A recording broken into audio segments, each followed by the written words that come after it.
Emma sat at her desk, staring at an open journal, the blank page reflecting her scattered thoughts. Outside her window, the city buzzed with life, cars honking, people chattering, and the occasional laughter breaking through the mundane rhythm of daily existence. She sipped her tea, the warmth spreading through her hands as she tightened her grip around the mug. At 42, Emma's life had been a series of chapters, each marked by profound moments, heartbreak, and lessons that carved her into the person she was today. Her story began in a small town surrounded by rolling hills and endless fields of golden wheat. The air was always fresh, carrying the scent of blooming flowers in the spring and the crispness of fallen leaves in autumn. As a child, Emma often spent her afternoons climbing trees, her laughter echoing through the fields as she raced her older brother, Caleb, to the top. Life in the countryside was simple yet magical. Her parents were hardworking but nurturing. Her mother, a teacher at the local school, was the embodiment of patience and warmth. Her father, a carpenter, was a man of few words but infinite wisdom. Every evening, after a long day's work, he would sit by the fireplace and share stories from his youth, tales of adventure, struggle, and triumph. Emma listened intently, her young mind painting vivid pictures of faraway lands and daring exploits. At 16, Emma's world expanded beyond the fields and hills. A scholarship to a prestigious high school in the city changed everything. It was her first taste of independence, and she embraced it with equal parts excitement and trepidation. The city was a whirlwind of activity, bright lights, bustling streets, and a constant hum that seemed to fuel its inhabitants. Emma's classmates came from different walks of life. Some were confident, their voices carrying authority in debates, while others were like her, quiet, observant, and eager to find their place. She threw herself into her studies, discovering a love for literature and art. Books became her refuge, their pages a gateway to worlds she had never imagined. Her weekends were spent exploring the city's nooks and crannies. She loved visiting the old bookstore tucked away in a narrow alley. The owner, an elderly man with glasses perched on the tip of his nose, became her confidant.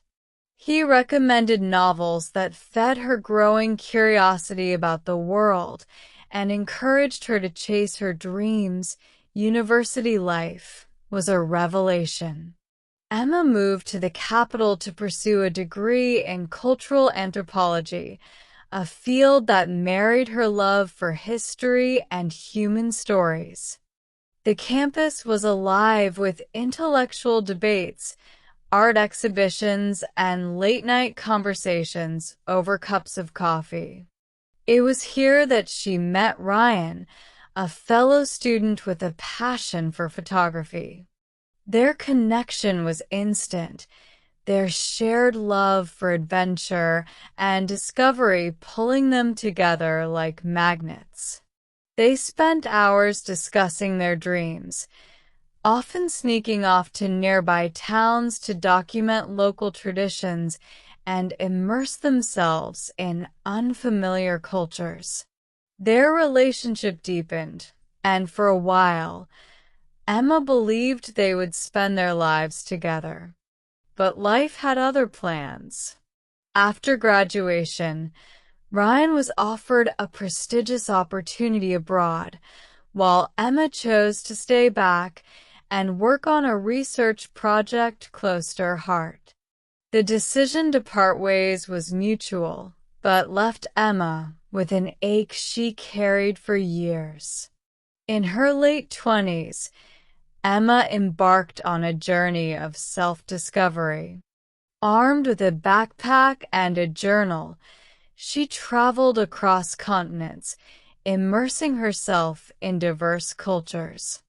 From the bustling markets of Marrakesh to the serene temples of Kyoto, Emma sought to understand the intricacies of human life.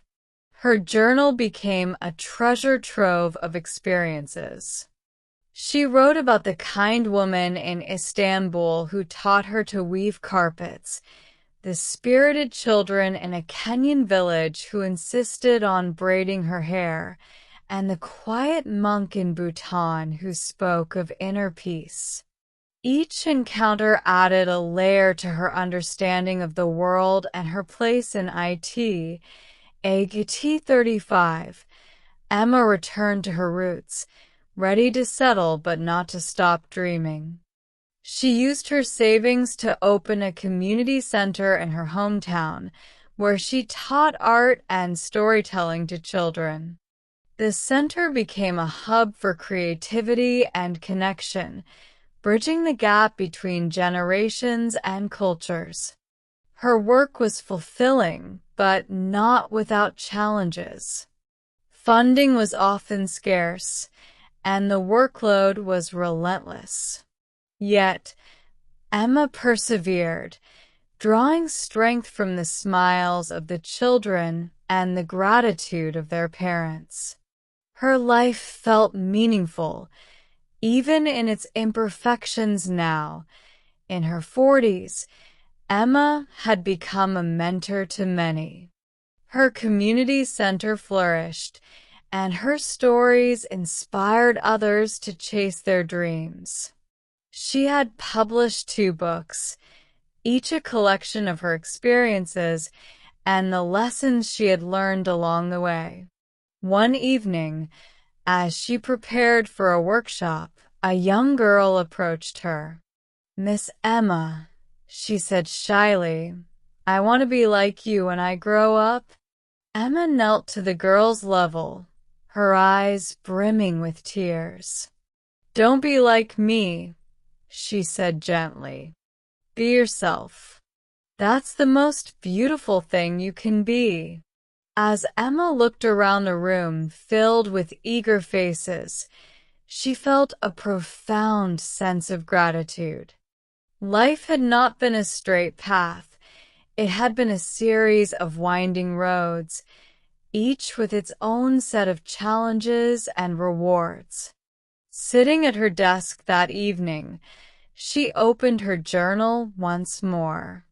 With pen in hand, she began a new entry, knowing that her story was far from over. The chapters of her life had shaped her, but the best ones were yet to come.